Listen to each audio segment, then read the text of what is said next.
What's going on, everybody? Hey, Jeff, how are you tonight, buddy? Good. How are you? I'm doing pretty good.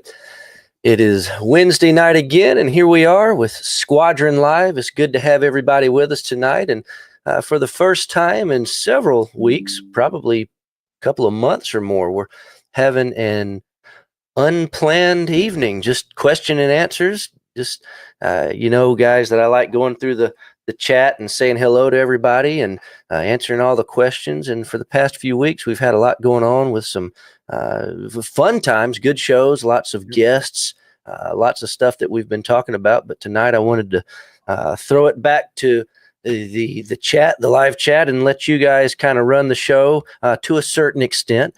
We'll cover any of the topics that you guys want to cover that have to do with model building, that is, model kits. Is what this show is all about. So, what's going on? Is we're winging it. Yeah, we're winging it, Jeff. So, how about you, man? What's going on tonight? Busy. Feeling a little better. This whatever sinus cold flu thing that I've got still just kicking me in the tail. I got you. But yeah, starting to feel a little better and been real busy working on. Well, it's no secret because we've already made the announcement, but we're working on retooling and re-releasing all of the Blue Ridge. Ship fittings. So 20 millimeters, 40 millimeters. We showed the Mark 37 fire control directors last week. One of the multiple Mark 37 fire control directors. I've been working on Carly floats and lifeboats and it's amazing because when you look at the laundry list, you look at this project and you think, I can bang this out in a week or two. And then you realize there's like 400 line items that you need to go through and retool. Well, the Blue Ridge line, we made those like, it's been at least 10 years. Some of them maybe even more. It's crazy to think that it's been that long because for me, it feels like just yesterday because everything being 3D printed. I don't know about you, but I still feel like that's such a new technology. But in reality, when you start thinking about it, it's been a part of the hobby for a little while now. It has. And it is, it's moving at a pace, it's developing and it's improving at a pace that I honestly don't think the market can keep up. Okay. I jokingly compare it to like cell phones. You go out and you get yourself a cell phone and it costs you, oh, look, see, there's my puppy. It costs you a certain amount of money. And it's already obsolete. You stand in line and you wait for hours for this thing to hit the shelves and then you buy it. And then 2 weeks later, there's something even faster and even more expensive and even bigger or whatever. And I think 3D printing is the same way. The quality of the work and I think as AutoCAD and 3D modeling software, the prices of that have come down. Back in the day, I worked in a mining industry. I worked in the mining industry, and we had engineers that were using, AutoCAD, and it looked like the old video games. They were just nothing but lines. They were the just vector-based video game. Yeah, the glowing green line, and that was supposed to Tempest. be. Yeah. And that was kind of the mystique behind it. There weren't many people who could do this. Right. Now you can go out and get a copy of Fusion 360 and a copy of it's around here somewhere, Fusion 360 for Dummies. Got them laying everywhere. And the amazing talent that's out there. Is precipitated by, just the fact that there are so many people that are in this hobby as model builders. Right. And they're putting their artistic talent and their engineering backgrounds and whatnot into, everything that they're doing. So, well, it's a good thing because going back to your Blue Ridge stuff, I know kind of behind the scenes a little bit, when we talked about doing it, I'm sitting here looking at here's the instruction book that we did for the Comstock. Yep. And, going through this, I remember getting all this stuff laid out in doing this, and to see all these little parts that were awesome 10 years ago, and now to see your new versions of these same parts, whether it's the 20s or the 40s or whatever. Right. It's, it's kind of like, I've used this analogy on the show before. It's kind of like your TV, rewind 10, 20, 30, 40 years ago, and the latest greatest TV, you thought, man, how can it get any better than this? But it always gets better than this every year, it seems. Yeah. So it's really And cool, and I'm looking forward to seeing all these get to the finish line. and one of the things that I do is I spend hours and hours down here, and I've got multiple monitors set up. And so if you always see me looking over here, it's because I'm looking at another monitor. I watched a movie the other night while I was, something in the background, and it was called The Archimedes Battleship.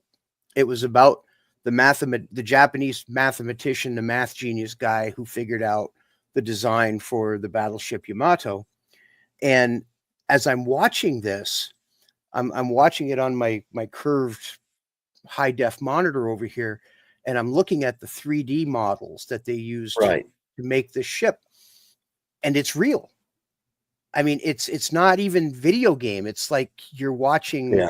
the nightly news. You're seeing it, and it's real. And of course, obviously, it's not. But just the level of complexity and the technical advances that we've made in 3D and 3D printing is making this stuff just so much better. When I look back at some of the early stuff, it looks like Lincoln Logs. Right. You zoom into it, because you build everything, even if it's a 3/50th part, I typically build it at like, 3,000%. So I'm working on big hefty things, and then I scale it down. And when you zoom into those things, it's like they look like Lincoln Logs and Tinker Toys, and Yeah, but when they're actually this big, you don't see it, because Yeah. everything scales down. I love Lincoln Logs. Wes has got it right.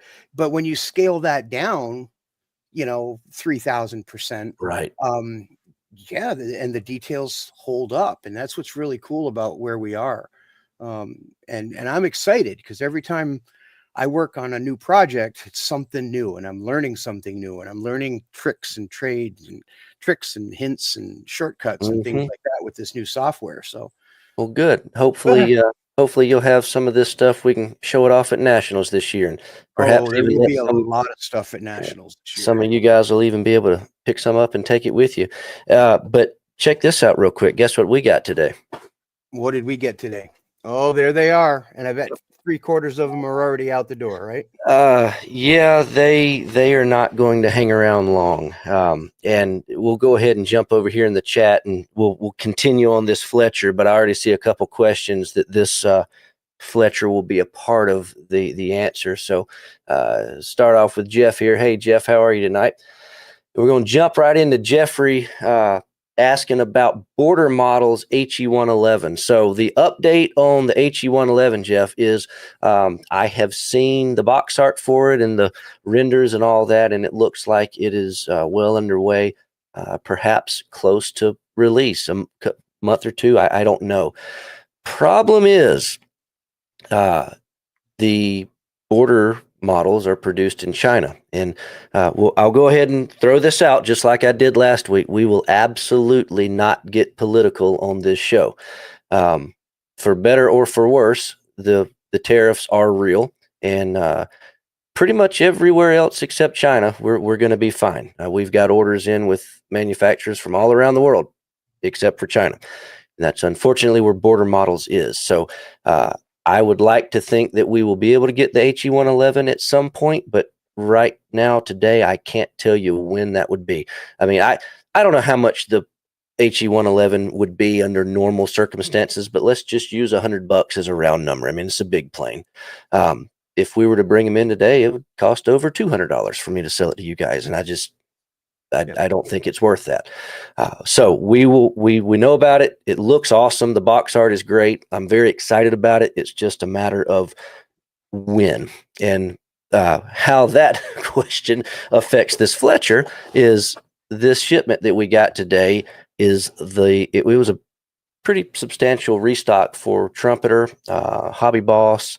We got a bunch of other stuff back in stock too. I know we got a big round of Schiffer books in, all sorts of stuff, but specifically the trumpeter kits and the Hobby Boss kits. That's probably the last shipment for a while. I can't promise you. I mean, things could change tomorrow. I don't know. But as it stands right now, the Fletchers I have on my shelf, that is it. So if you're interested in this kit, and if anybody's curious how big a 200 scale Fletcher is, oh, there was the deck. Here's the hole. So you're looking at, I mean, I don't have my tape on me, but right at 2 feet, I would say, somewhere in that ballpark. Don't you think, Jeff? It's about 3.5 Brandon heads wide. Yeah. Well, hold on. Let's see. According to my handy dandy mat that has a ruler on it, is 22.5 inches long. So there you go. 22.5 inches long for a Fletcher in 200 scale, according to Trumpeter. Now, one of the interesting things that I wanted to show you guys, I got a what do you call it? A test shot from Trumpeter several months ago, and I posted up a what's in the box review on our YouTube channel, but it wasn't really a what's in the box because I didn't have a box to take it out of. It was just a shipping box full of sprues. So I didn't really know what I was looking at. So I'm going to do another what's in the box video so you can actually see the specific sprues that come in this. But the one thing I did not have a couple months ago was the decals and the photo etch. Well, now we get a good look at that. So you do get 1 and 2. That one is nothing but handrails. On this side, you get rails. Looks like 20 millimeter gun shields, some radars, some ladders. So basic things, but certainly things that you would want to be in photo etch. So we'll have better pictures of that on the website soon. But this is the one that is very interesting to me, Jeff, and you being the Fletcher expert, at least in the Squadron family here, and in my opinion. I mean, I only wrote a book on them. I was going to say you're the, in my opinion, you're the Fletcher expert even outside the Squadron family, but definitely here. Check this out. Look at this decal sheet. Oh yeah, all of the anti-skid. Yep, all that stuff is not tooled into the deck. It's now they decal. did that. They did it both in the solid and they did it in the panels. Yep. So one of the things that they, and here's a little bit of history on this, the black lines that you see are actually adhesive panels. Think of it like, 20 grit sandpaper. And these panels were put down on the deck so that if you were walking, the deck was wet, you wouldn't slip. Well, obviously, the technology of adhesives and whatnot back then was not great. So if one of those panels started to lift off or get moisture under it, whatnot, they had to replace the whole panel. So sometime in mid 1943, they started using rectangular panels. So if a panel started to lift, you just pull it and replace it. Yep. Okay. So that to me, they give you both. So depending on what yard built the ship and when you're going to, actually, it gives you the opportunity with generic numbers as well that you. Yeah, that's what I was going to say. Yeah, look at that. They've given you all the, Are those numbers outlined? Are they outlined numbers? Black and white? Yes, they are all outlined. And the other interesting thing is if you are going to build Fletcher, they did give you 445s grouped together, so you don't have to worry about piecing the numbers together. None of those numbers are going to work. Okay. During wartime, the United States Navy dropped the practice of shaded numbers. So if it's a light surface, you might see a black number. Look at their box art. They got it right on the box. Yeah, there you go. Well, you know what that means. Well, we're just going to have to do decals for it. Gold medal. So here, if anybody is asking when I'm throwing stuff out, there's a blast from the past. This was the first Warship Perspectives book that was written, and that was written by yours truly on Fletcher's Gearings and Sumners. And before anybody asks, yes, there's a very, very decent chance that you'll probably see that book resurface just with a different cover. And probably some updated information. So, and if you want the OG version, now that being said, I haven't seen a nickel from those in 25 years. But if you want the OG version of the book, you can still find copies on Amazon and eBay and places like that. So good deal. All right, well, cool. Let's move on down the list here. David, good to see you tonight, buddy.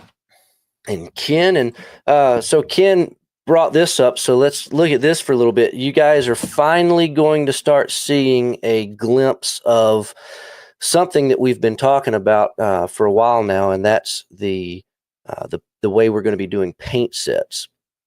Let me pull up the website here and show you what I'm talking about. Poof, there we are. All right, so if you notice, we put this Titanic paint set up today, or was it today? Today or yesterday? Mm-hmm. And so these are the 12 colors that we have picked for you. And if you know something we don't, perhaps you can go your own way. But this is how we would paint a Titanic if we were doing one.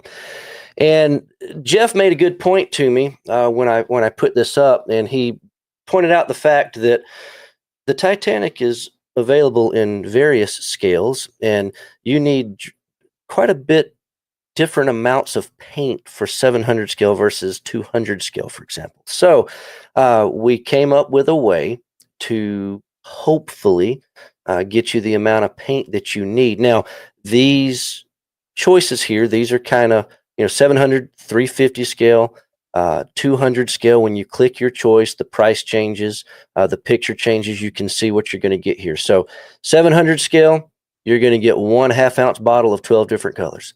350 scale, you're going to get 3 of the colors. You're going to get 2 bottles of the whole red, the whole black, and the bright white. If you're doing a 200 scale, you're still going to get 1 bottle of some of the colors, but you're going to get 2 of the deck colors, and you're going to get 4 of the white, black, and the red. And if you've got other, I know that Revell's got 570 scale or whatever it is. I mean, there's all sorts of different scales of Titanic. It's perhaps the one ship model that's got more model kits that have been produced than any other ship. But, if you've got something between these scales, perhaps scale up, or if you want to scale down and see how it goes, all these colors here, you can buy these individually. So if you get into a situation where you need a little bit more, they're, a la carte, as I said. But this gives you kind of an example of our plan on doing this. We do still have an intentions of doing larger bottles, like a 2-ounce bottle at some point, but we are still wide open with production over here, trying to get the first 420 colors in bottles and ready to go so we can have them all at Nationals this year. So 2-ounce bottles are kind of taking a back seat for the moment. So this is what you're going to see. Let's see, the other set that we released this week was this spaceship set, specifically for the original USS Enterprise in Star Trek. This one, we are going to probably do the same thing here in the next couple of days and give options for a small scale or a large scale Enterprise, because if you have one of those 350th scale Polar Lights Enterprise kits, you know that it's quite massive. And you probably need a little bit more of the main ship color. But again, if you've already ordered this set, or if you already have some of these colors, whatever the case may be, all of these sets, regardless of which one we add, we're going to list each individual color, and everything is available, a la carte, as we say. But that's kind of the thing. And when you get these sets, you'll notice I didn't bring one with me, I should have, but there's a little QR code that kind of looks like this on our business card. There's a little QR code on the front of the box, and if you'll scan that with your phone, it will take you to a website that is at scalecolors.com, and that website will list exactly how you would use these colors on the ship. It will look very, very similar to the color callouts that you see inside of the instructions of a model kit. And we're working on that as fast as we can. The site's already there.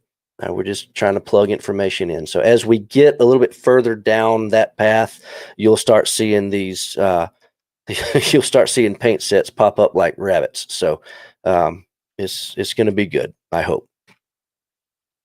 Jeff thinks it's going to be good.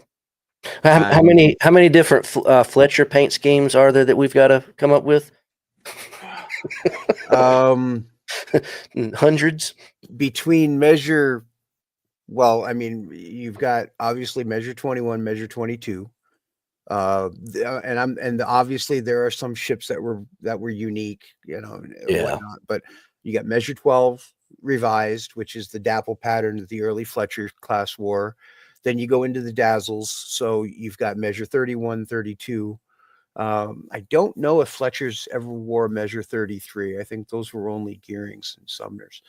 And then you've got, good grief, 32, 33 different schemes probably. Mm-hmm. And those are just different design patterns, and it gives you a headache, really. It does, and I only bring that up to let you guys know that we're working on it as fast as we can, but the way that we want to present this information to you, it's just going to take some time. So, yep. Nonetheless, it's a lot. All right, who do we got next? Danny Haney. How are you, buddy? And so Danny is the guy, if any of you are a part of our Facebook group, the Squadron Scale Modelers, Danny is currently building a 1/144th scale Dora, and he is going to have that thing done probably by this time next week, as fast as you're working on it. It looks really good. So, and don't be so sure that mine's going to look better than yours, because mine actually has to be finished to look better or worse than yours. And I know yours is going to get done. Oh, man. Rex and Derek. Good evening, Skip. Let's see. Yeah, it looks like David got him a Titanic set. That's good. Bill, good to see you tonight. Lawn care novice. David says my door is still going to be sitting on the working on it shelf next year. Well, I do actually have an update. Check this out. Is this big enough? What is that, 12 gauge? This is bigger than a 12 gauge. I think it is. I mean, it's close. It's probably like 10 gauge. This thing is massive. But finally got this done. I have no idea. This metal gun barrel is so heavy. It is going to be very interesting trying to fit, because I want to display it kind of at a 45. It's going to be interesting trying to get this thing. I mean, I can barely hold it up with one hand at that angle. So to get it to stay on the model like that, I'm not really sure what's going to happen. But it's finally coming along. Just over the past week, I have had a significant amount of time to actually be able to work on it. I've probably worked on this Dora kit more in the last week than I have this entire 2024, I guess. So we'll see. You're still getting more time to work on stuff than I am. Yeah, well, it comes and goes, Good evening, Carlos. And Ed, good deal, buddy. Glad you got one. It's going to be good. You'll like it.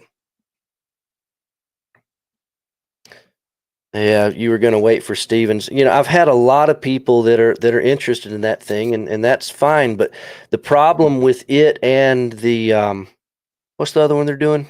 Sullivan's, yeah, the Sullivans. They like, not even considering the tariff situation, like, don't even think about that. Trumpeter still hasn't announced what their potential release date on those is. So I don't know. I mean, they've got their own production. That this whole tariff thing is probably not going to change what they do, because they sell things other places too. But they've not given us a date. And I can't ever figure them out. Sometimes they'll release a ship and then they'll release the sister ship the next month. Sometimes it's 6 months. So there's some of them that we haven't even got the sister ships yet, and it's been years. So you never know with them. Well, I mean, Olympic and a Titanic and Olympic. Yeah. It could have been a natural follow on, because I think that, number one, there aren't many people who are going to go out and buy both. You know, that is a daunting model to build. Oh, the 200 scale one. Yeah. The 200 scale. And I'll be honest with you, when Titanic came out, I had zero interest in it. Olympic comes Yeah. out as a troop ship, and It's cool. I'm thinking Dazzle Mhm. and you know, the checkerboard blues and grays, and I'm thinking, okay, maybe I'll jump on that. But good grief, we had to wait, you know, how long for it to even, you know, be announced. Yeah, it's you just you never know. You never do. Yeah. Dave's plastic model reviews. Hey, so the squadron paint, yes. Let me where are we at? Here we go. If you go to the front of our website, squadron.com, and click over here, you'll see a big button that says Scale Colors Color Chart. If you click on that, it will take you to this little flip book here that you can zoom in on. This is the front side of the colors. This is all the military colors, or the historical colors, I guess. There's ocean liners in here too that's probably shouldn't be classified as military, but nonetheless, this is all of your historical colors. Most of these, I would say, Jeff, correct me if I'm wrong, most of these are going to be World War II.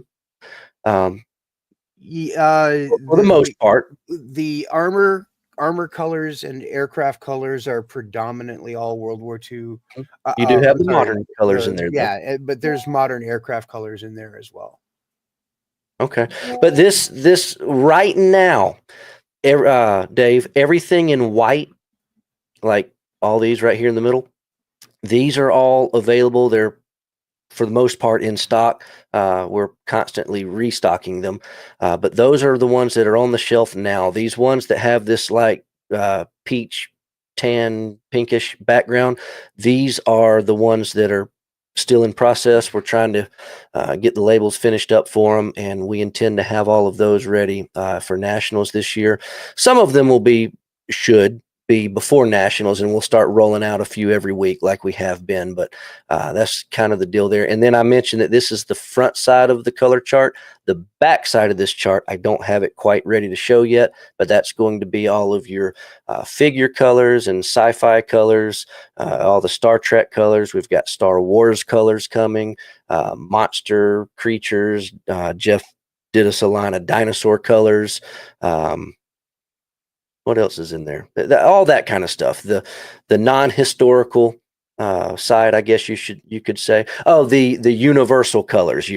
Colors of the rainbow. That just standard red, blue, green, all that kind of stuff. So, but that is where the color chart is available at the moment. And as far as Alpine miniatures go, I do know about them, and you are correct. They are very nice. It's just we have not had a chance to bring that line in yet. Like I've said a lot of times, I wish we could have everything tomorrow, but it's just not in the cards. But we do we have been, and we will continue to add brands, probably until we get them all. But I don't think that'll ever happen because there always seems to be a new brand popping up. But Alpine Miniatures, it is on the radar, and perhaps you'll see them on our site someday. Seeing Dave, one more question from Dave. If you were here at the beginning of the show, Dave, we were talking about the Chinese produced kits, and unfortunately, Qatari is kind of mixed up in that group. So I am not sure when we will get the BF-109s. I would like to believe that we will get them at some point. I just don't know when that'll be at this point right now. Let's see. Ken, yeah, the Lee Leibold interview that went live tonight, so that was cool. Yeah, Lee's a great guy. Yeah, he will hopefully be at nationals with us this year. And we put, if you didn't see that video, Lee is on there with me, and we're primarily talking about squadron artwork. That was the whole premise of the video, because we just posted like, I don't know, 30 or 40 new original art squadron paintings. Most of them were Don Greer, a couple Lou Drendel, a couple others. But that was the main focus of the interview. But he used to work at MMD Squadron, so we also kind of went down that, history trail, I guess you could say. Ask Brandon to send you the PDF link. All right, so I am going to put the PDF link on the website because a lot of people are asking for that. You're supposed to be able to download it from this flipbook page. and I don't know. Maybe that's an option in the back end that I can turn on, but I'll get it to where you guys can download it, because we've got it formatted to where it's supposed to print out nicely on a legal size paper.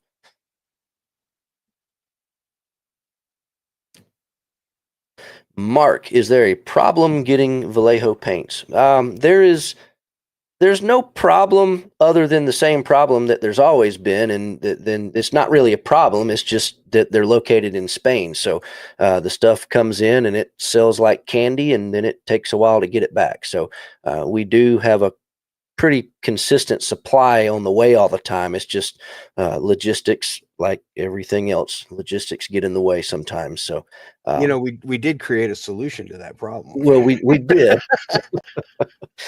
Sorry, you're fine. That's good. No, we like hung Vallejo. that one right over. Hung that we right like over. Vallejo. We like Tamiya. We still carry ICM paint, and then of course ours is what we like to push and what we like to talk about for obvious reasons. But we've got all 4 lines of paint, and we are planning on keeping them.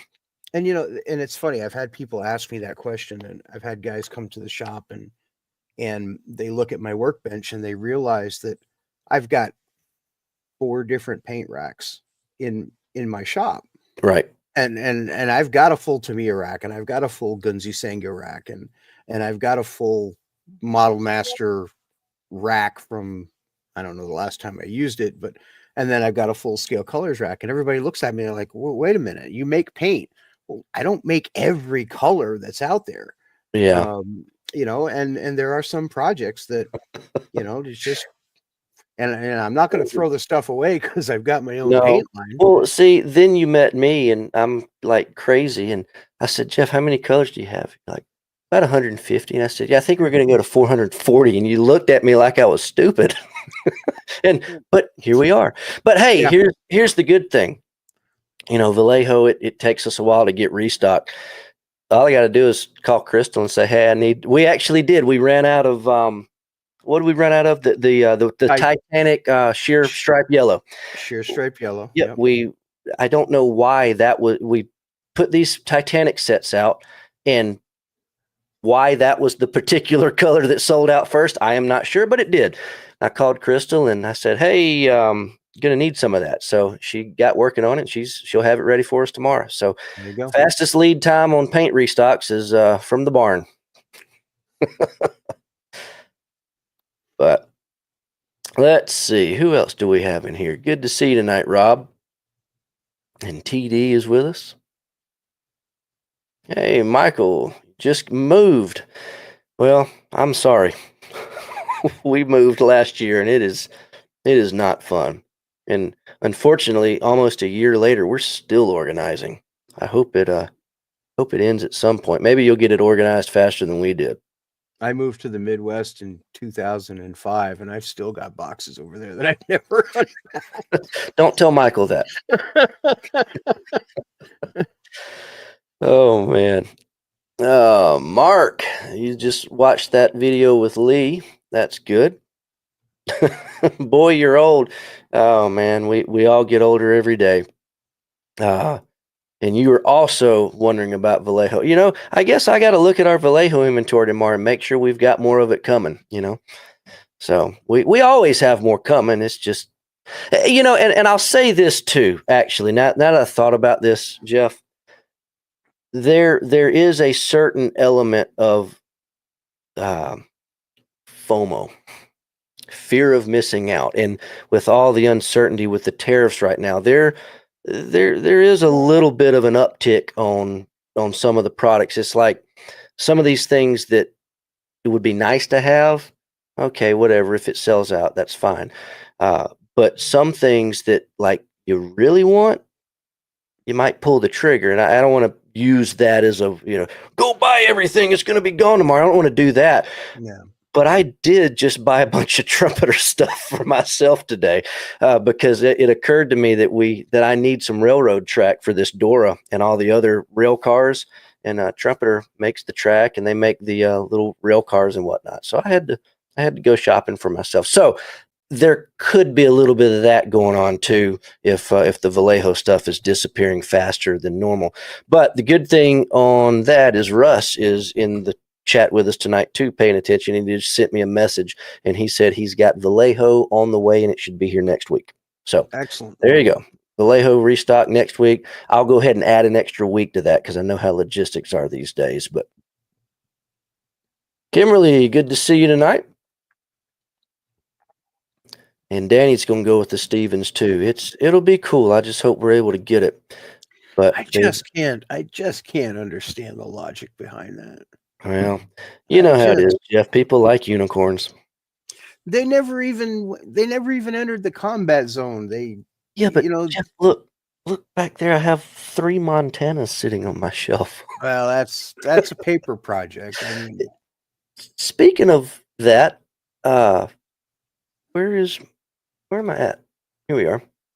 Look what else came in today. Uh-oh. The Ohio. Oh. Talking about another paper project. Yeah. Talking about Montana. So they've done a second version of that. So I'm looking forward to I only have 17 left. I got to get one. I didn't get one yet. I want to compare that to the first release and see how that goes. The 48 scale Barracudas showed up too finally. And I want to tell everybody this. And Jeff, I don't even know if you knew this. Have any of you ever noticed that like everything on the website, I always have 24 of it? Yeah, because that's your ceiling. That's that's the ceiling. If anybody's ever wondering, it's like I had one guy ask me. He said, "Hey, are y'all going out of business? You got all this new stuff and you're not selling any." And I said, "What are you talking about?" He said, "Well, you've had 24 of the new kit for like a month." And I kind of laughed. So our system maxes out at 24. You'll never see more than 24 of anything in stock. And that's kind of by design because some of these things, not that, but some of the stuff that we have, we literally have thousands of in stock. And I don't need people knowing that I've got thousands of this. And sometimes it's embarrassing, if I have too much of something, it's like, ooh, like our sanding sticks. It's embarrassing how many of those I have, but we only have 24 of them. Oh yeah, you're right. It's when that number drops down below 24 that you got to jump on there and grab one real quick. We have 24 cases of, 24 cases of 25,000 sanding sticks inside of 24 pallets. Correct. Or I don't know. You still only have 24. Yeah, I don't know. Just go with it. Yeah. Yeah, the only time you should be worried about an inventory number is, especially if it's something that you're on the fence, or if you're tire kicking. If you see that there's only 2 or 3 or something like that in stock, don't waste any time pulling the trigger. But if there's 24 there, then chances are there's a whole lot more behind it. Well, you never know. You just never know. I mean, the other day we had over 100 of the Bride of Frankenstein from X Plus. They're gone now, and that was just a few days ago. And I kind of didn't believe it, and we went back there and looked, and sure enough. But again, I think some of these things is a result of what's going on right now. Sorry, Frankenstein. Oh, sorry. Yeah, we haven't heard from him in a while. Yeah, well, maybe he'll pay us a visit sometime soon. Yeah. Hey, Jay Banks and Patrick's Scale Studio. Yeah, some puppy. Cool names popping up in here lately. Cute pup, Patrick. Kenny over on Facebook. How are you tonight? Wes, surely I can find better startup music. Man, I love my my Red Alert music. Unless you're talking about the music that plays for 5 minutes before that. Yeah. I was thinking about changing it anyway. Maybe I'll surprise you guys sometime. But I'm still waiting because I do it every time that we're backstage. When the Red Alert music comes on, I start headbanging, and I'm thinking one of these times you're just going to launch me in, and I'm going to be. Now that you've given me the idea. Oh well, there you go. Now I just got to be mindful of it. There you go. Hey Bernard, how are you tonight? Yeah, the other thing about the music on this is YouTube is so dang picky on what you're allowed to use, and uh, I don't even remember what it was that I used. This 5 minute countdown music that I'm using now is not what I used to use.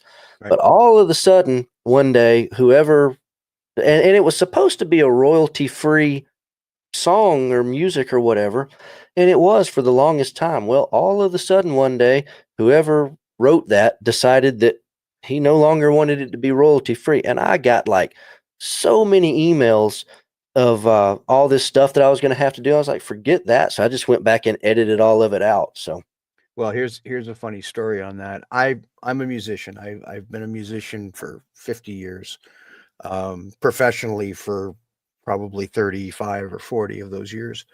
And a friend of mine asked me to do a soundtrack for him for his YouTube channel. And I did. And I wrote the music and I recorded the music and I recorded the tracks and I did the bass line and the guitar solo, and it was this crunchy heavy metal. I wrote it. And they took his YouTube channel down because they said that the soundtrack was in copyright violation. And gotta love it. I'm the guy who wrote it. And we, we back and forth.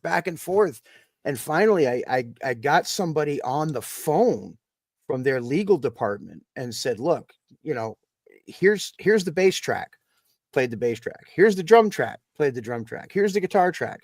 How can you split that out if it's a recording? Right. I wrote the music, and finally they let it go, and Yeah. and it's Well, fine. But YouTube's got its algorithms and robots, but whatever.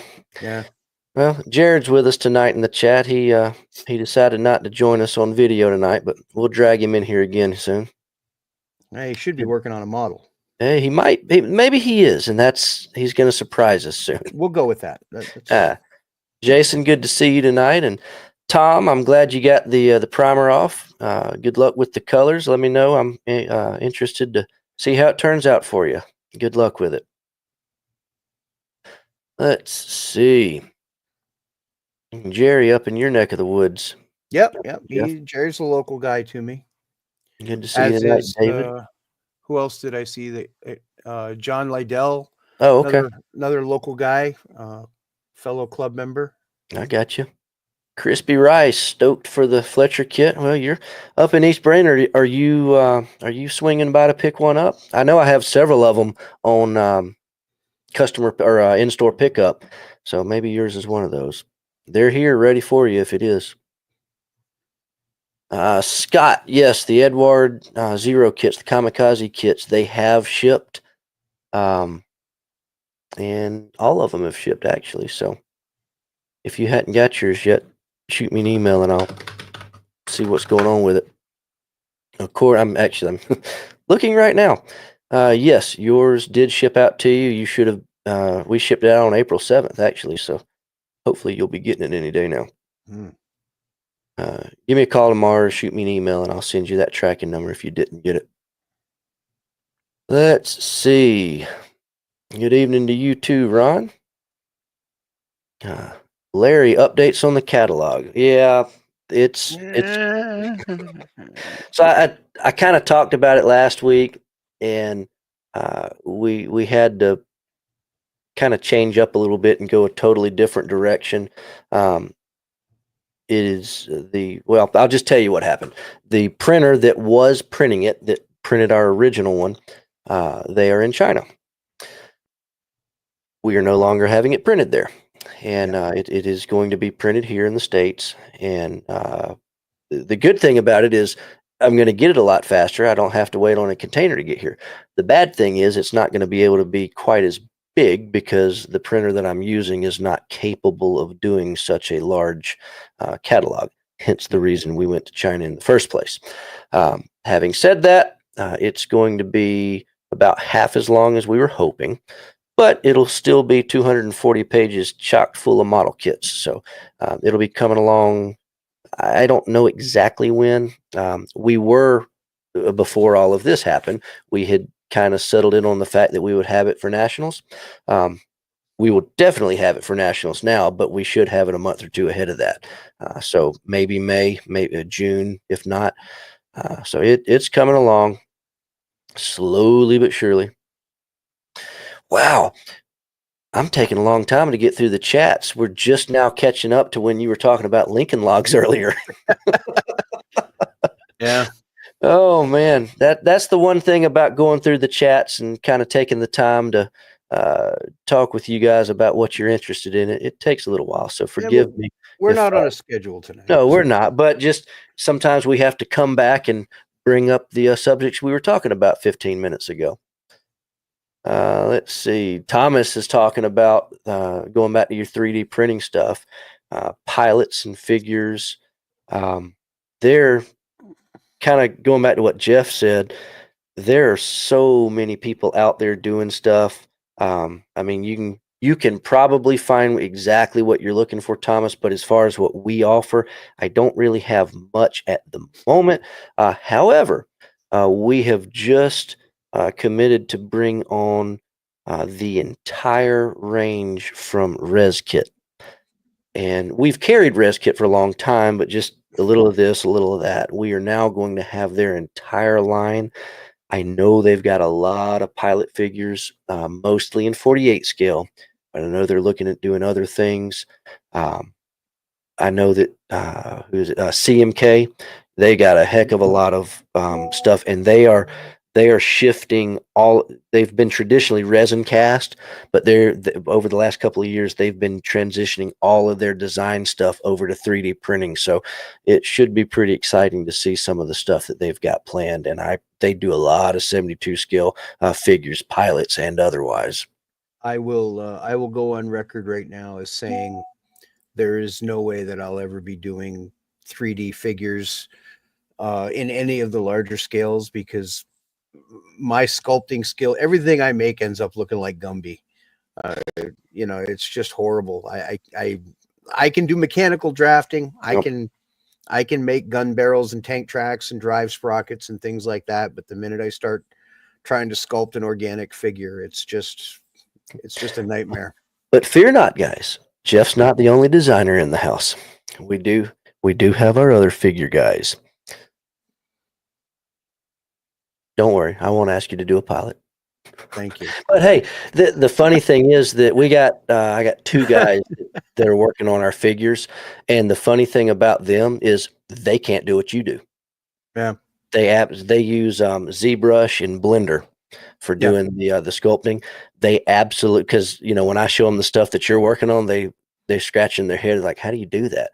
I'm like, you sound like Jeff talking about how do y'all do the figures. So I'm not a 3D modeler, but obviously a guy like you that can create anything from plans, it's a totally different ball game than sculpting an organic shape, I guess. Yeah, I have to have Velcro on my shoes because I can't tie them, but there's some part of my brain there that can, make this all happen, and out comes a part, Well, that's not bad. It's going to be good when everybody sees all this stuff you got cooking up. Yeah, it's going to be fun. I hope so. All right. Well, this is a somewhere between blueprint planned and organic shape. Talk about 3D printed props for Ron here. Yeah. Can they be 3D printed? Yes, absolutely. Is it something that I'm really good at? No, not yet. And the reason for that is there is nothing more compound curvy than a ship screw. And there's not yet. We can certainly gain access to them. There are some designers that I could reach out to that would allow us to use their files. So I'm not going to say that it's off the table by any stretch. But that's something I'm going to have to negotiate with some guys who actually know how to do that sort of engineering. And if they do, then great, we're in. Yep. Yeah, the question, can they be 3D printed? I think Absolutely. anything can be 3D printed. It's just a matter of if you can design it. Or If whether it holds up to, whether, right, I mean, this Arleigh Burke that I'm working on in 200 scale, I actually did the outboard motor and and the prop on the rib boats, the little, the rigid boats that go on top of the ship, and they are literally no bigger than a pinhead. They're maybe 3/4 of a millimeter across, and I printed them, and they work, and they came out, and then I'm sitting here looking at it, going, "How are customers going to be able to actually handle that part and without it breaking, without it, So there's not even really limitations on the 3D printing as much as there is, what is the customer going to be able to handle? right. You don't want them to have to be a neurosurgeon in order to put a part on. So, well, and I mean, I when I printed them out, I printed like a dozen of them, because literally they're the whole thing fits on the top of a pencil eraser. I printed a dozen of them because I knew that I was going to break 5 of them trying to get them off the bill plate, and then I was going to lose another 3, and that's, yeah. I printed a dozen of them on the bill plate. I think I've got 2 over here that are still viable. So, you know, Well, we'll see. That is, I agree with Ron. A weak spot on many ships, and I'll say it a different way. It is a void in the aftermarket. Um, there have been companies before that produced produced them in brass. You actually, if you buy a Ponto set, a lot of times now the Ponto sets includes them, but just, you know, like if you want a wood deck for a ship model, you pull up our website, go to Artwalks, poof, they got them all. To do that with ship screws, there's not really anybody doing that at the moment, and we would absolutely love to do it, but it's like Jeff said, getting them. If we're going to do it, we want it to be accurate, and that's I kind of have not a on the forefront of what we got going on at the moment. I have a friend of mine. He's a retired Navy guy, and an amazing ship modeler. Um, a guy by the name of Keith Bender, Oh yeah, and he does machined brass screws for ship models. And I've got a set that I was putting on the my 1/144th scale Fletcher, and I don't even want to put them on the model. They're so beautiful, and they're polished, and they're solid brass. right. They're not like white metal dipped in, Hmm. gold plating like you see in a lot of these knockoff sets. These are machined one, and they're absolutely just exquisite. Um, that's there are people out there that are Yeah, capable of doing that, but but you it's know, a matter of, they probably either can or don't want to keep up with the demand if they were to make that publicly available. well, and at the end of the day, And the the amount of work price that point goes too. into them, yeah, I mean, Yeah. I paid more for the screws than I did for the model kit, you know. But they're absolutely just exquisite. They're Oh yeah. amazing. But that being said, for you guys that do the larger scale ship models, especially the 200 scale guys, start looking in the RC ship world for small boat props. So, you look at a destroyer screw, and the term is technically a screw. You look at a destroyer screw in 1/192nd scale, or 1/96 scale, that could very easily work as a cruiser or a battleship or aircraft carrier screw, provided that the profile and the shape is the same in 200 scale. Right. So it's about sizing, Yep. it's about sizing and scaling. Okay.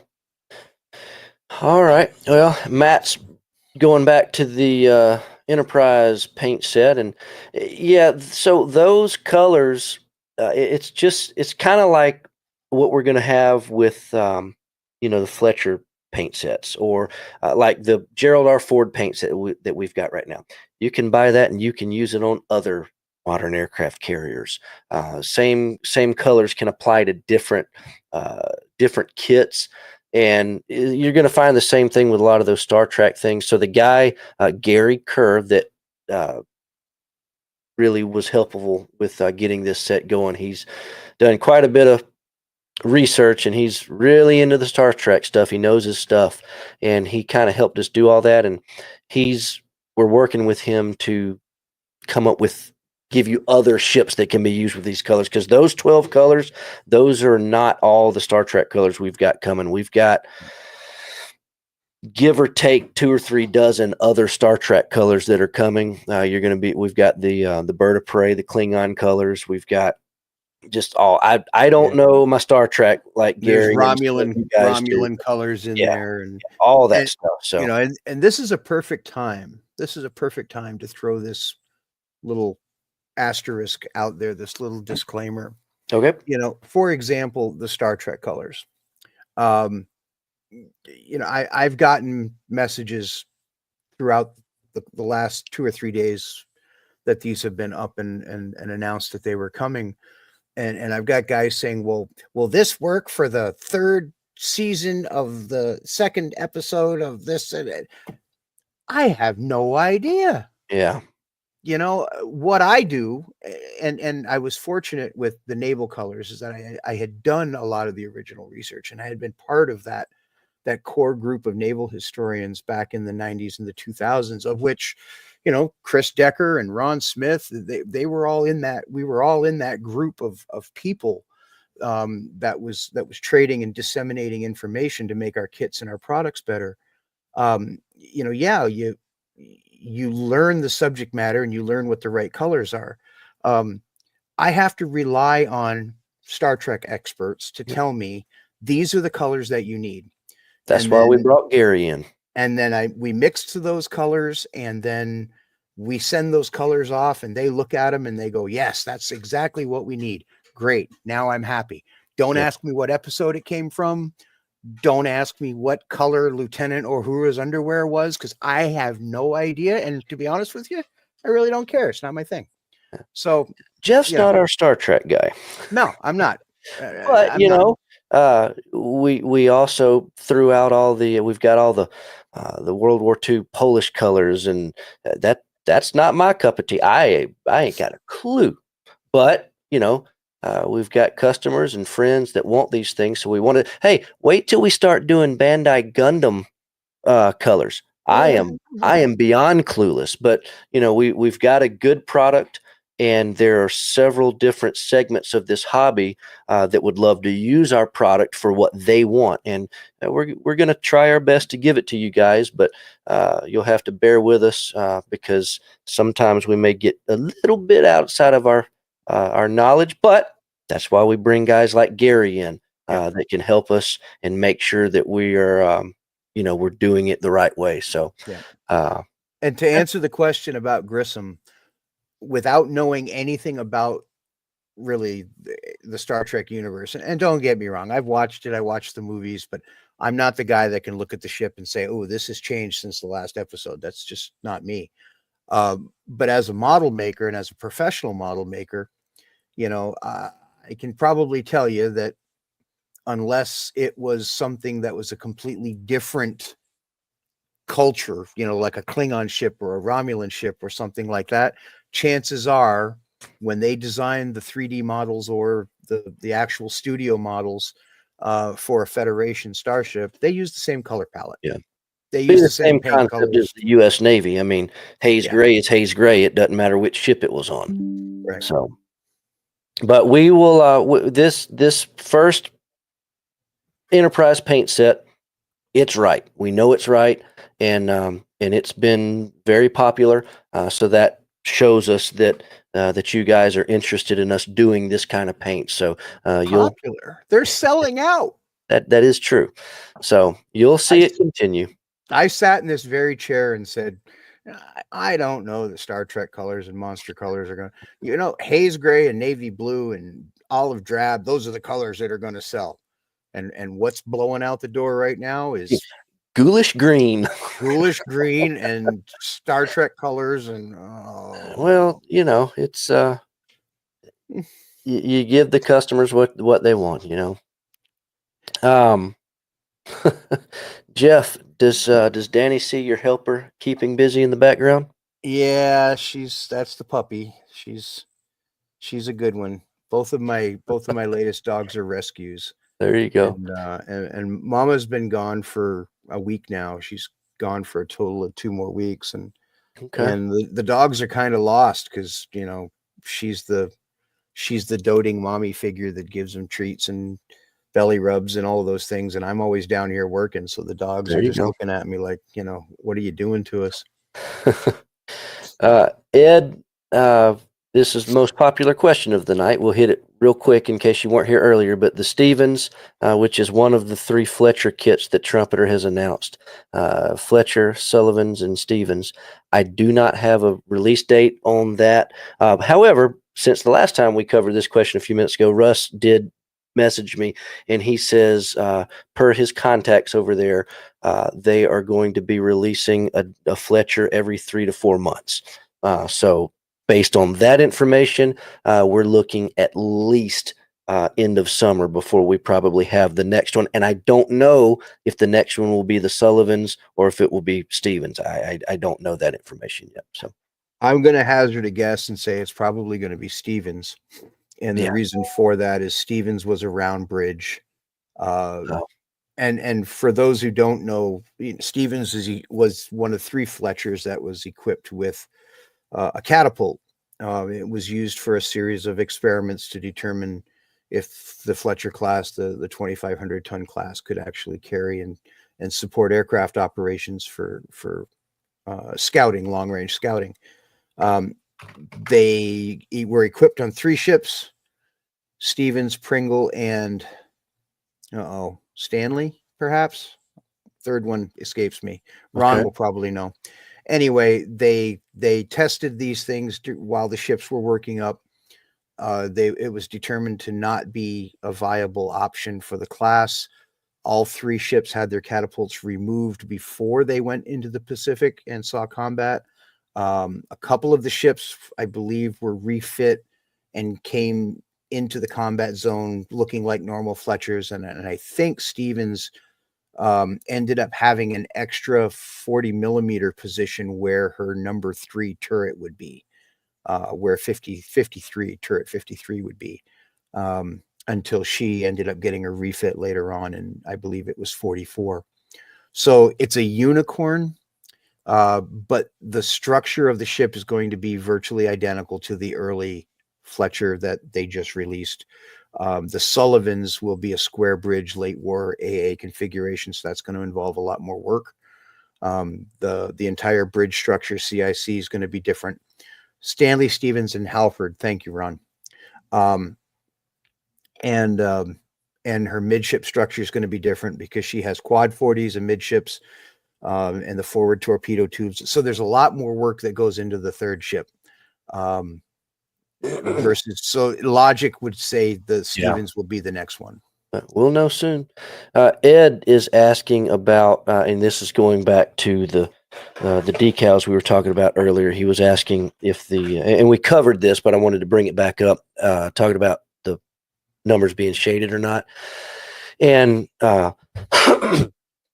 excuse me, hit the mute button too slow. Jeff, we kind of joked a little while ago about, maybe making some gold medal decals. Well, we actually used to make decals. This is a very poor quality image of our old Blue Ridge models decals. We did these in 350th scale and 700 scale. It had virtually any kind of number, shaded or not shaded, white or black, several different sizes. I mean, this is like everything you needed for numbers or flags for 350s. It had 50-star flags, 48-star flags. This is what you needed, right?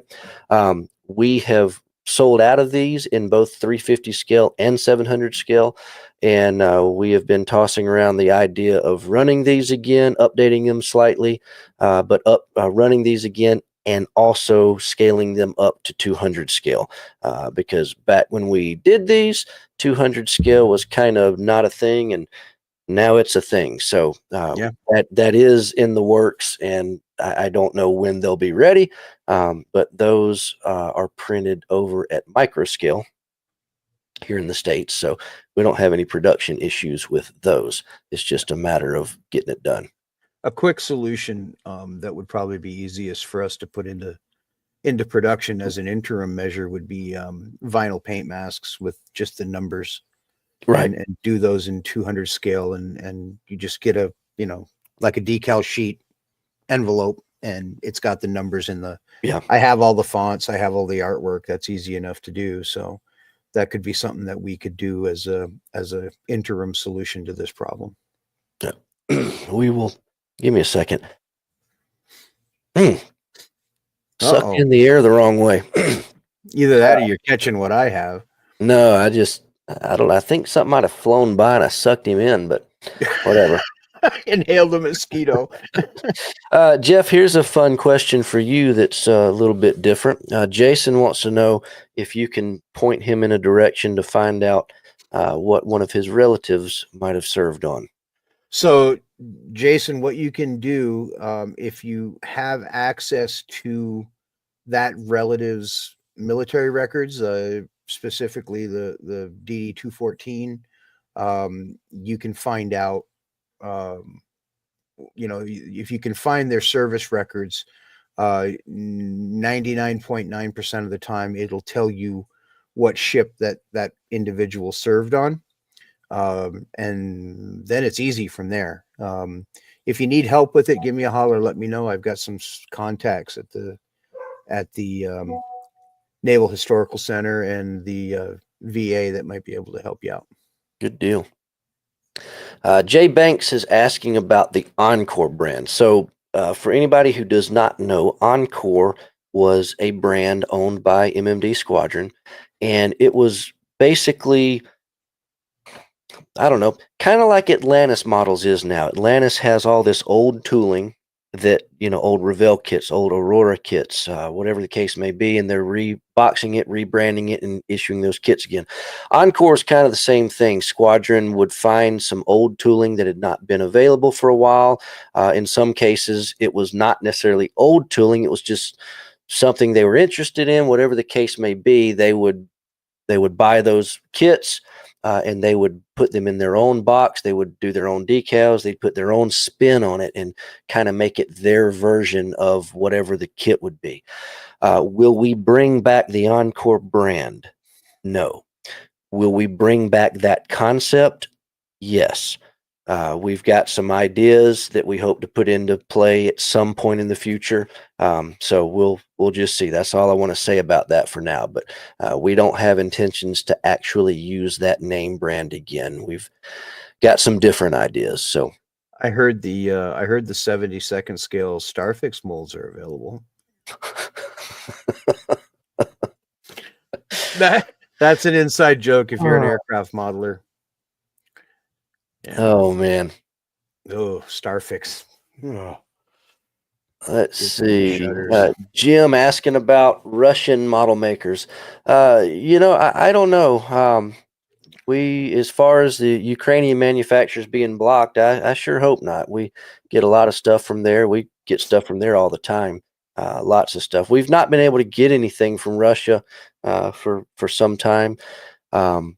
However, Combrig actually recently reached out to us, and he believes there might be a way for us to start getting some of those ship kits again. So we'll see. We're good buddies with Dimitri. We've been selling his stuff for a very long time, or used to. We haven't recently, but I'd love to get some of those again. So we'll see. I don't really know a direct answer to your question, Jim, other than we'll just keep playing it by ear day by day and see what we can get.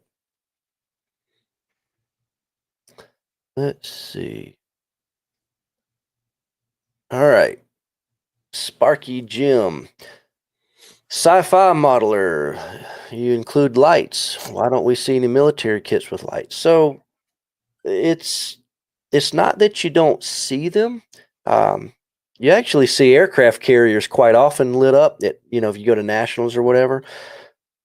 But I would say that you don't see them included in the kits. Yeah. Sitting here thinking about it, I can't think of any kits that have included. Now, I take that back, Jeff. That Apocalypse tank right behind you, that Border has done, that's kind of a military kit. It's science fiction, but it's from the Red Alert games. But it's all of their tanks from that Red Alert series, they're including lights. I know that, going back to your 200 scale Titanic, Trumpeter released a light set for it.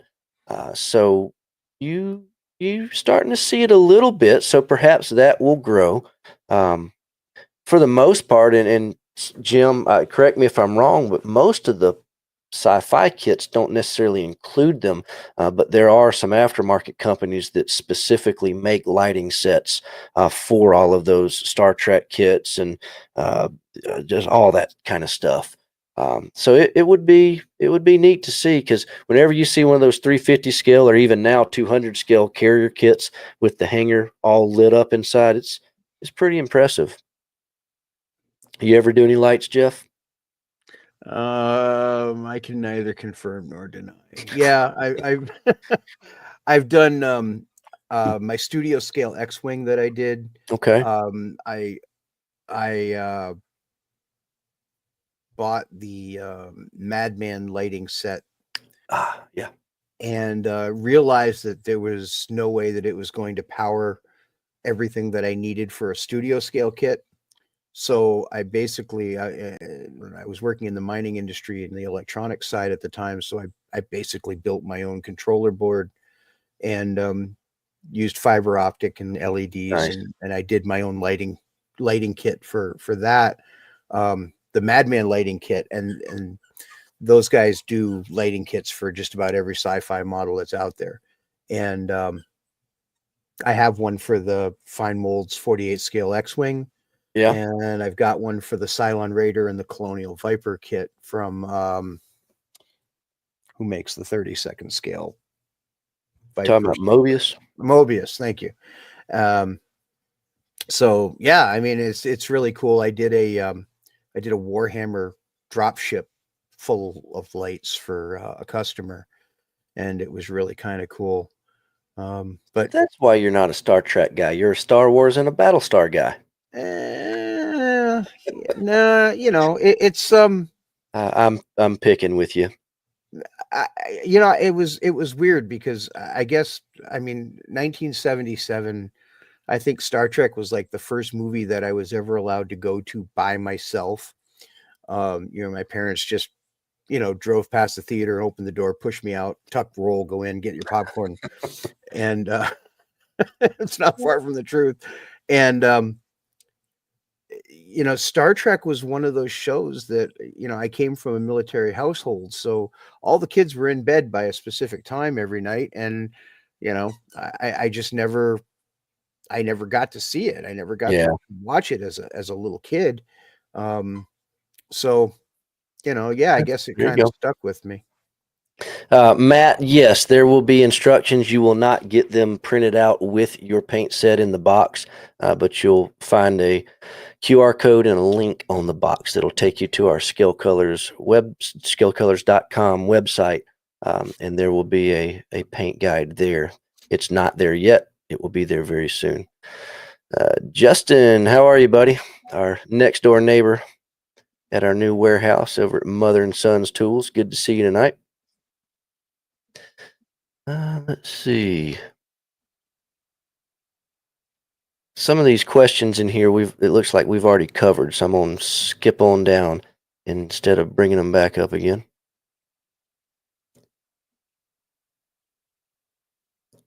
Let's see. Jeff, being a Fletcher guy, have you built that 144 scale kit from Revell? 3 of them. And Three I got 3 more in the stash. There you go. I remember when that thing came out. It's a big kit. Yeah. May I suggest including a squadron paint catalog in the color management apps?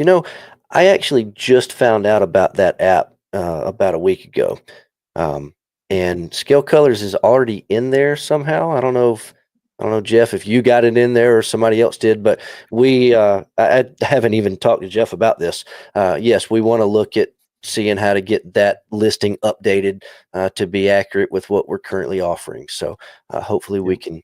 Again, I literally just found out about that app like a week ago, so I've got to look into how to get our listings updated in there.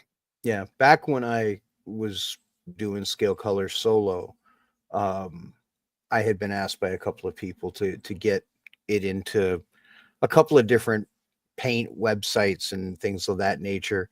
And I reached out to the individuals and I never got a response. So, Yeah, I don't know this particular one. I assume it's the one he's talking about, unless there's a lot of them.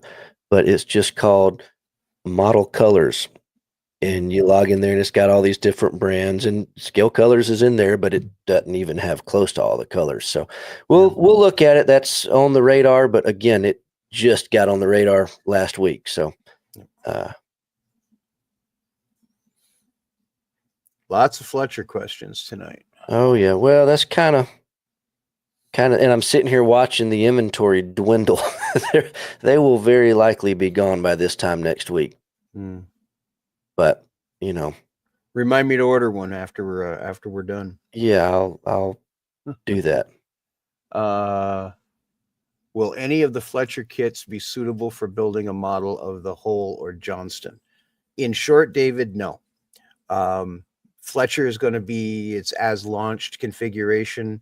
Stevens has a catapult on it, and Sullivan's will be the late war emergency AA fit that appeared in mid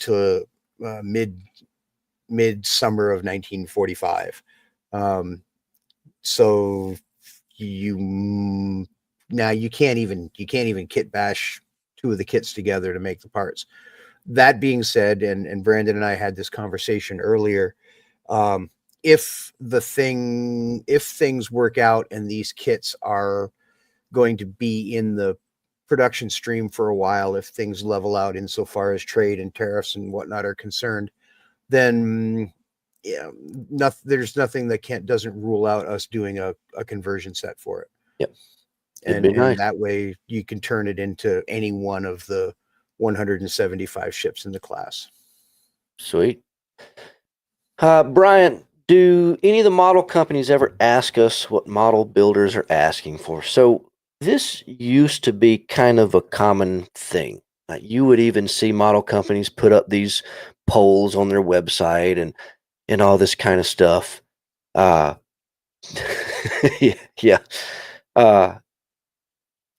But now you don't see that very much, and the model companies are really kind of, to some extent, keeping what they are working on under wraps a lot more than used to, because there's so much. You can imagine that there's a ton of subjects that have not been done. Yeah. But there's somewhere less than a ton of really, really good subjects. And have you ever noticed that all of the sudden we haven't had whatever it is? Okay, one of the words that we use in-house here at Squadron is Yamaguchi. Everything, if we don't know what we're talking about, or we're just talking about things in general terms, John Doe, we're talking about a Yamaguchi carrier. So if all of a sudden a Yamaguchi carrier comes up and it's never been done before, it's the greatest thing ever, and all of a sudden company A says, we're going to do this Yamaguchi. And then all of a sudden company B and C and D are also doing one. And we haven't had one for years. And all of a sudden we got 2 or 3 or 4 companies doing the exact same thing. That's why you don't hear about things as much as you used to until they're really, really, really close to getting done. Montana. Yeah, Montana. I mean, it doesn't even exist. We haven't had it for years, and now we've got 2. And so it's just, that's one side of the answer to that question. But as far as them asking, they don't seem to ask as much anymore as they used to. And I this is my opinion. I think it's because sometimes when people give their opinions on what these model companies should make, and then they don't make them, sometimes it upsets feelings or whatever the case may be. So most of these companies, they don't even ask us anymore. No. They just kind of say, this is what we're doing. How many do you want? Sometimes, like a Fletcher, it's awesome. Sometimes it's less than awesome. But that's kind of, at least for us. I mean, other distributors, it might be different. But for the most, and that's not to say they've never asked us for an idea, but in general, they kind of just do what they want to do and say, this is what we're doing. How many do you want? And that's kind of how it's been for a little while now. Yeah, and I think that by and large, especially now with CNC, and this goes back to our early discussions of 3D design and things like that, the turnaround time from concept to product has been dramatically reduced. And it's you can announce a product, and 6 months later you're selling it. It's done. Because the old school days of making a master pattern and then converting that into tooling to actually cut a mold, that's all been automated now. And now it's just a matter of who's got enough money to throw at the project to get it turned around the quickest.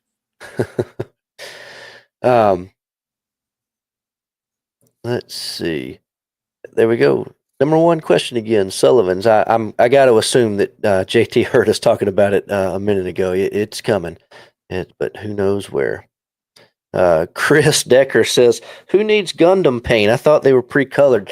They are, but I tell you what, these last couple of IPMS shows that I've been to, the way that these guys are painting these, I mean, forget the fact that they're pre-painted. I mean, prime it and do your own paint job. Some of these guys are doing some really fantastic paint ups on these things. Yeah. Full weathering and all that. It's pretty neat.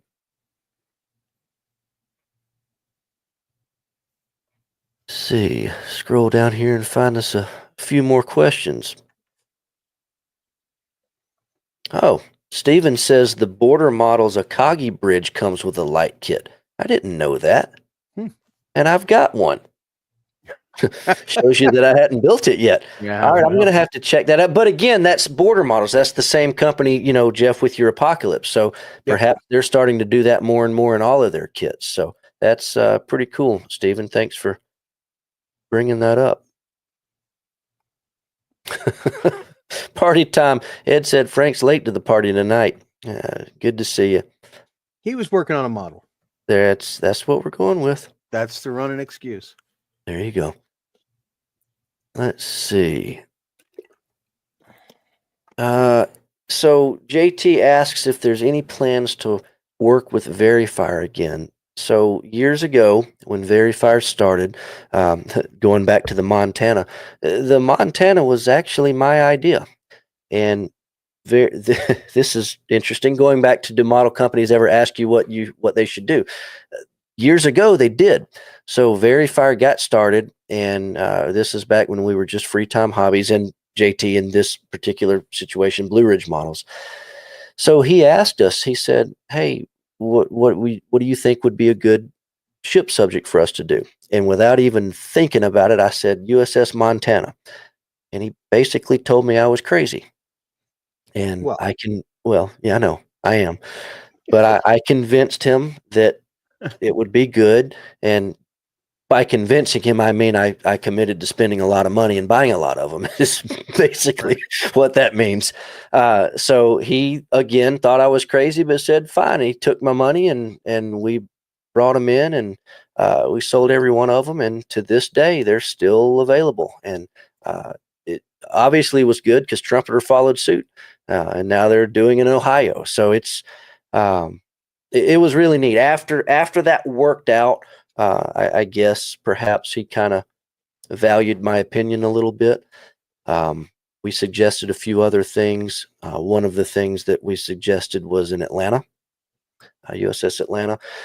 Unfortunately, a lot of, and that wasn't the only thing. We did a few other projects with them too, but unfortunately, by the time Atlanta came, that's when we did our disappearing act and sold free time and got out for a little while. But not only that, Very Fire, he did kind of the same thing, and their company kind of split. And the two owners there went their separate ways, and that is why Very Fire is a little bit different. The guy that left Very Fire actually is the one that owns the Atlanta tooling. Of course, the Atlanta did release. I've got one sitting right there. But as far as working with them again, them specifically, I don't know.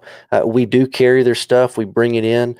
But because the dynamic has changed there a little bit, I don't know. They kind of, like everybody else, they kind of do what they want to do, and they say, here it is. How many do you want? So we'll see. But whether it's them or not, don't worry. We got some cool stuff cooking. And as time goes on, we'll be able to reveal some cool stuff that we're working on. Some stuff Jeff's really excited about. Yeah, fat guy happy dance. Yeah. Let's see. Who else?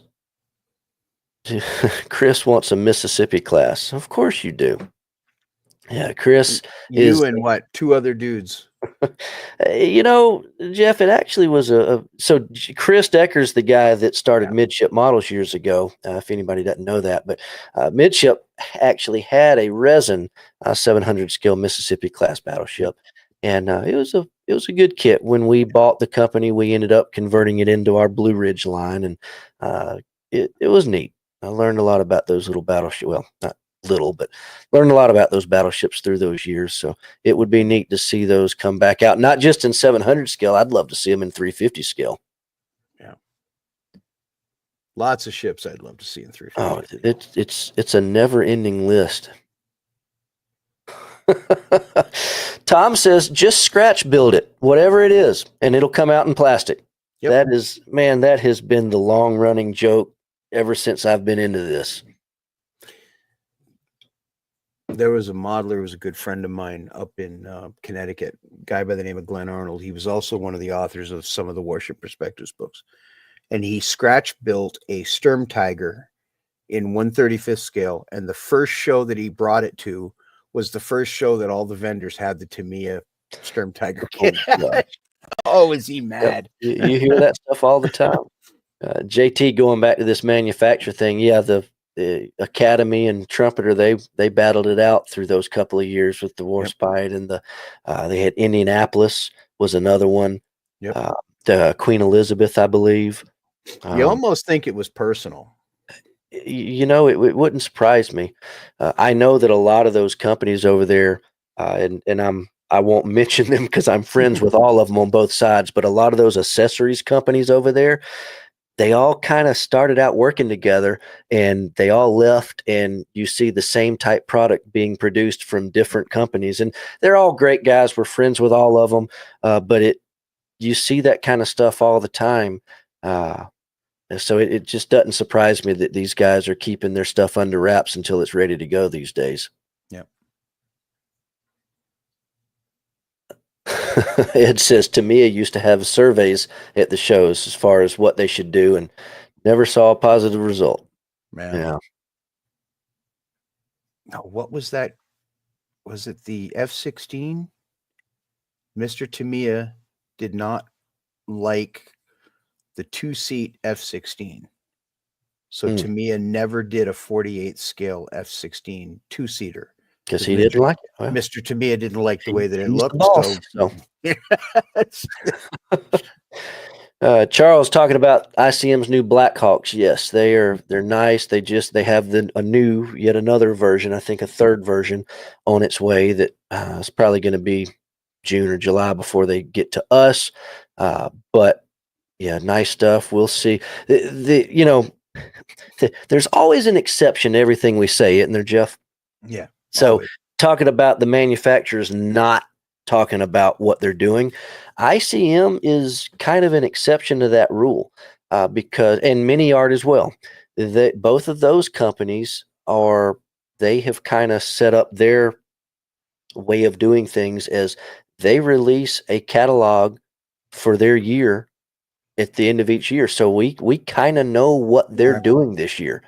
And Russ just texted me, he said the Black Hawk Down version of that kit released today, actually, and he says we should have them in 2 to 3 weeks. Fantastic.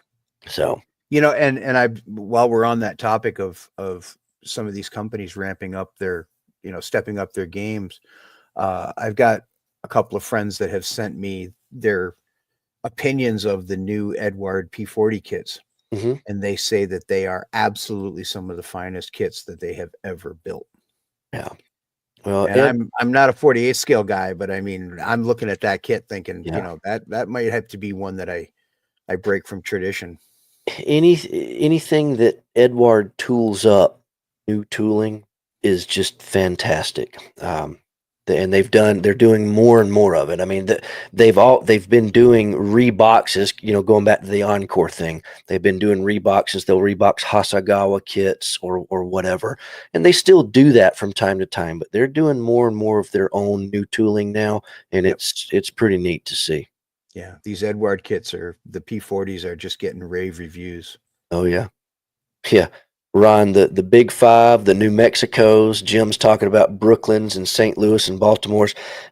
If you guys could see the list that I've got that we talked with Verifier about that we still talk about, if we could get 10% of my list out, you guys would be in for a treat. So we could retire. We'll see. It'll be a fun road for sure, but.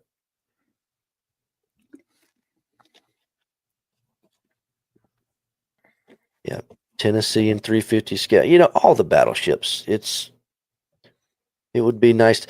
At one point, I had actually collected all. Is there 71 battleships? Is that correct? Am I thinking right? I think so. I think, yeah. I had collected all 71 of them in 700 scale. Resin kits, all sorts. There was only, I forget which class it was, but there was only one class. No, Samick ended up making it because I talked him into doing it. One of those early classes. Who says you don't have any influence in that? Yeah, well, it's easier when it's a resin kit because you don't have to buy that many of them. But anyway, I had all those, and I thought it'd be super cool to have one BB1 through BB71. I don't have any of them anymore. I got rid of them, so now I'm trying to do the same thing in 350 scale. But that's a little bit longer and harder of a road to accomplish, I think. Yeah, but we'll see.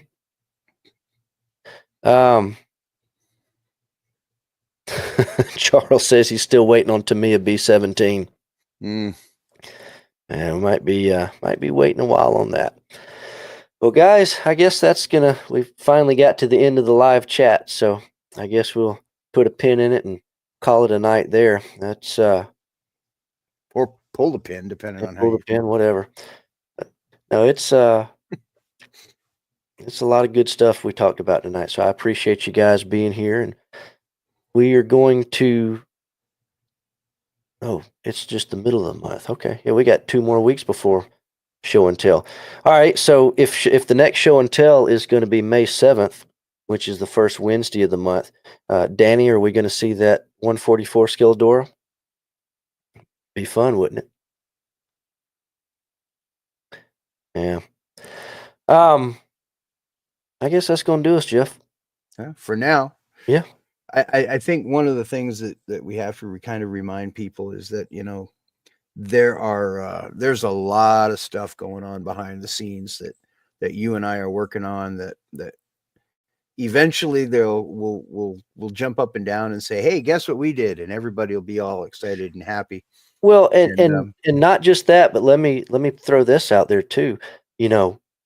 Everybody sees me, everybody sees you. They're starting to see Jared, if we can pull him in here more, but there's a lot more guys on the team behind the scenes than than you guys get to see every Wednesday night. I mean, we talk about Peter a lot that does a lot of our artwork, but I mean, we got a guy named guy named Gabriel that just is nonstop helping us on the artwork side of things. Him and his brother both.